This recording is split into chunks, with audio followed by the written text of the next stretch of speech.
Hi guys, today's video is going to be 5 books that I was really disappointed in.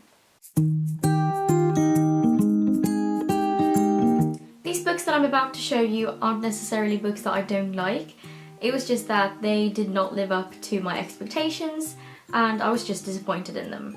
So yeah, let's get started. The first book is an award-winning novel and it has also been turned into a film which has also won a lot of awards, and it is Life of Pi by Jan Martel. This book is about a boy called Pi who is travelling from India to America with his family and their zoo animals, and on their way they get shipwrecked. So Pi seems to be the only survivor, but a few animals have also survived. So the book basically tells the story of how Pi survives on the ocean. I have to say that I did like this book. I ended up giving it 4 out of 5 stars because the end has an insane plot twist which is, I was speechless basically. And that really made the book so much better for me. But I have to say that this was one of the most boring books I have ever read. I really liked the final few chapters, but other than that I was just insanely bored.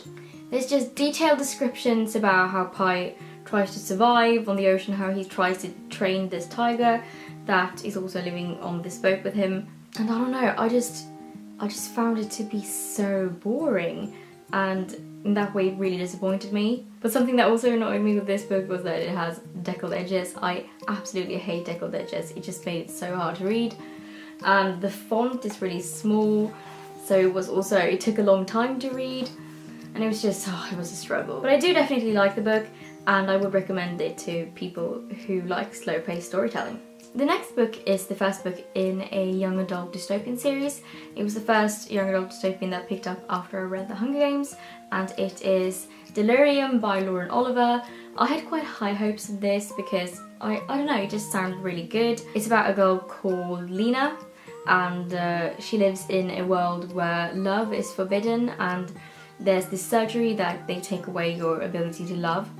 And Lena is about to have this surgery, but she meets this boy called Alex and she falls in love with him. I was definitely disappointed in this. I just thought it was too angsty, too much teenage angst, which I don't really like in books.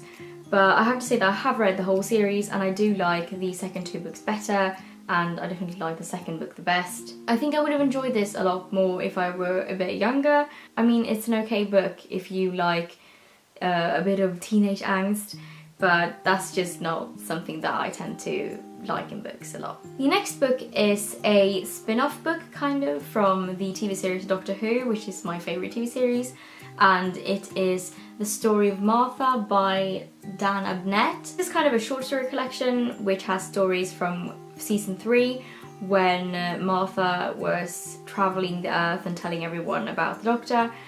And I was really excited about this because I thought that was a pretty interesting premise, and I have to say that I was so disappointed. This was also one of those books that I was so bored. I was in a huge reading slump when I picked this up, although I have to say that I kind of got in a reading slump because of this book.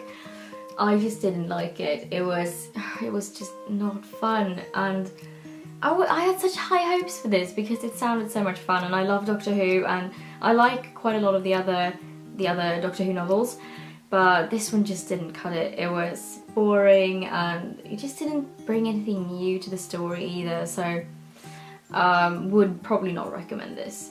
Next is a book that I have talked about before on my channel, and it is Clockwork Angel by Cassandra Clare, the first book in the Infernal Devices series. I read this in October, I believe?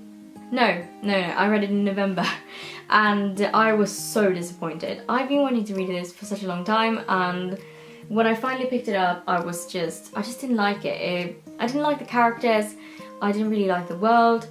I was really disappointed in the plot because it was really predictable, I felt, and I seem to be the only one who doesn't like this because I've heard so many people rave about it, and I don't know, I didn't really like it.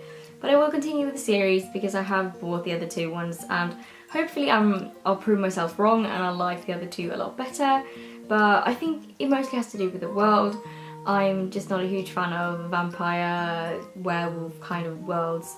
So I don't know. I hope that I like the other two a lot better because everyone seems to love it and I want to know what it feels like to love these books, obviously. And the final book that I'm going to be talking about today is The Curious Incident of the Dog in the Nighttime by Mark Haddon.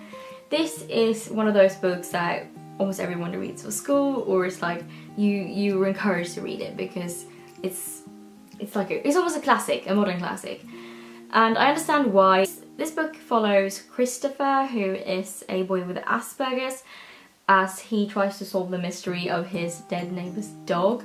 It's a really interesting story and a really heartwarming story because it follows Christopher as he deals with his Asperger's. You can really see how a whole family is affected by Asperger's. I did really like it. I have to say that I loved the first 3/4 of the book, but the ending just left me wanting more. I didn't think that the story was quite resolved, and I have to say that really disappointed me.